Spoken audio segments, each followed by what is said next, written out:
नमस्कार साथियों।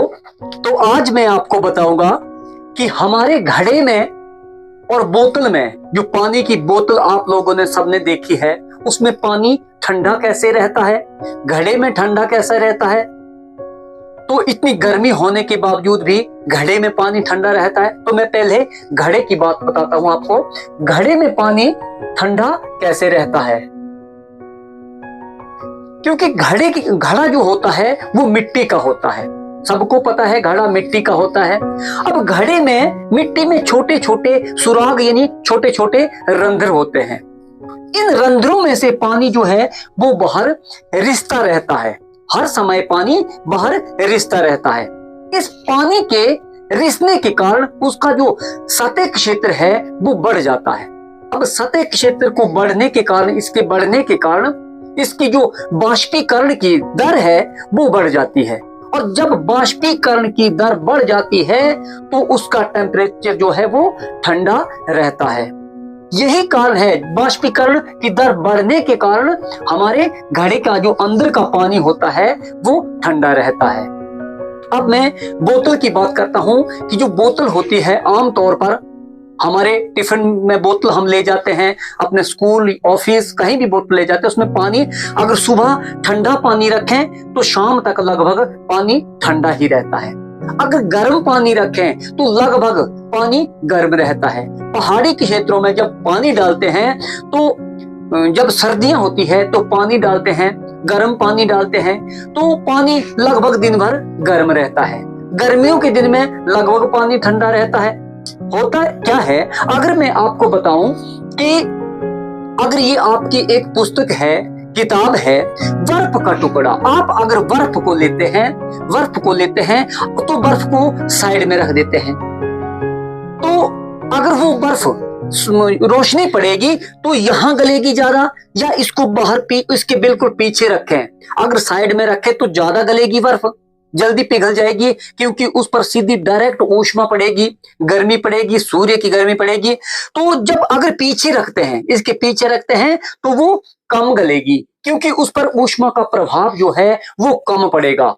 बोतल में भी कुछ ऐसा होता है कि न्यूटन बाबा ने एक ये सिद्धांत जो है ये न्यूटन ने दिया था। न्यूटन का सिद्धांत यही था कि न्यूटन ने बताया था कि कोई भी वस्तु, पानी है या कोई चीज है, वो ठंडा होना या गर्म होना वो उसके टेम्परेचर पर निर्भर नहीं करता है, वो बाहरी वातावरण पर निर्भर करता है, उसका ठंडा होना या गर्म होना।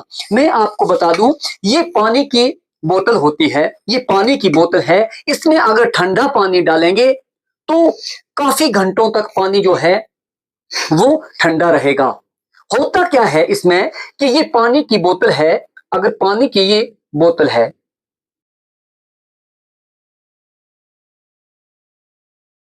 ये पानी की बोतल है, पानी की बोतल अगर बाहर से ऊष्मा पड़ती है या विकिरण पड़ती है, सूर्य का प्रकाश पड़ता है, तो इस बोतल में से रिफ्लेक्ट हो जाता है। रिफ्लेक्ट कैसे होता है, क्योंकि आपने देखा है बोतल, पानी की जो बोतल होती है वो गोल ही होती है, वो गोल ही होती है। चौकोर बोतल आपने देखी है? नहीं होगी। जो ठंडे पानी रखने की बोतल होती है वो गोल ही होगी। बेशक उसका जो मॉडल है वो अलग अलग तरह का होगा, लेकिन रहेगा फिर भी गोल ही, क्योंकि गोल वस्तु जो होती है, गोल वस्तु में से जब ऊष्मा आती है और वो चिकनी होती है, बोतल क्या होती है? चिकनी होती है।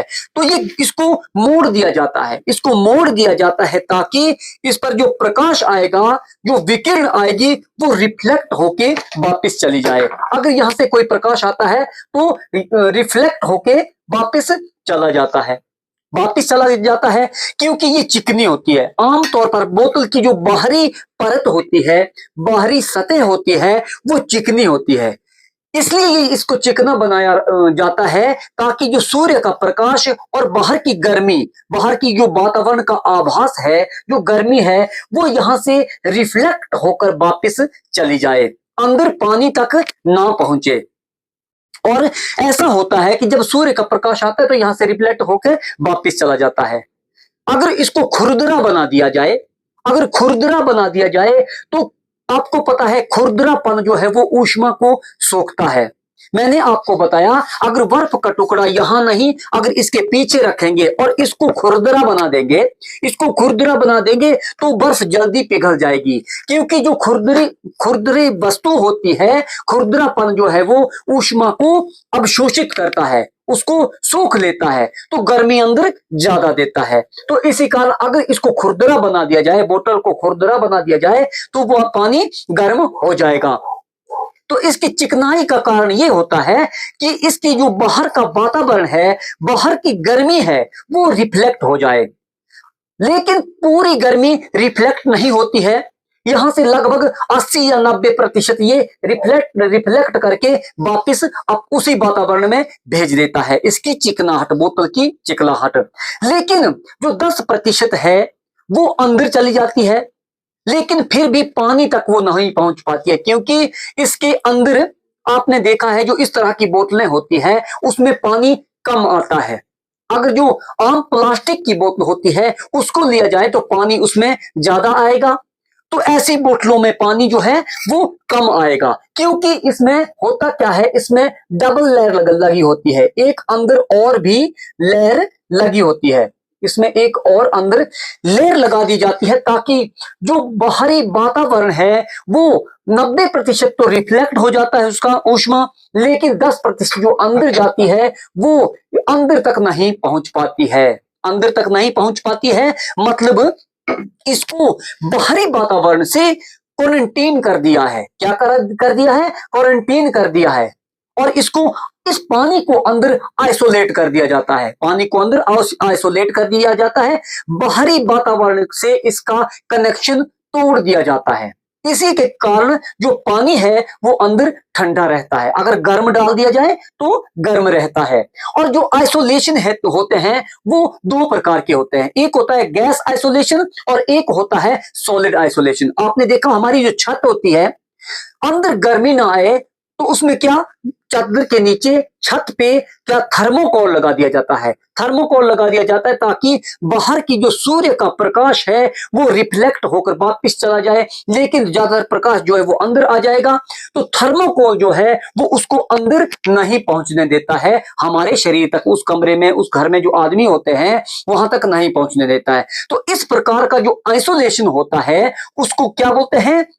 Solid isolation. ये होता है सॉलिड आइसोलेशन। और ये जो बोतल में होता है ये होता है गैस आइसोलेशन। हमारे जो बाल है इसमें भी गैस आइसोलेशन होता है, क्योंकि हमारे बाल जो गर्मी है उसको रोकता है चमड़ी तक आने के लिए, और जो ठंडी होती है उसको रोकता है, तो ये हमारे बालों में भी गैस आइसोलेशन होता है। जब हम कंबल ओढ़ लेते हैं, सो जाते हैं अपने कमरे में सर्दी के मौसम में, तो हमें जब कंबल में चले जाते हैं तो ठंड जो है वो कम होती है। इसका कारण ये है कि जो हमारे अंदर का हवा होती है, जो हमारे शरीर की हवा होती है, उसका कनेक्शन बाहरी वातावरण के कनेक्शन से जो कंबल होता है वो अलग कर देता है, उसको वहां से अलग कर देता है, उसका कनेक्शन तोड़ देता है, तो उसको भी गैस आइसोलेशन बोलते हैं। आई होप आपको पूरा समझ आ गया होगा। अगली वीडियो में मिलेंगे, तब तक के लिए जय हिंद।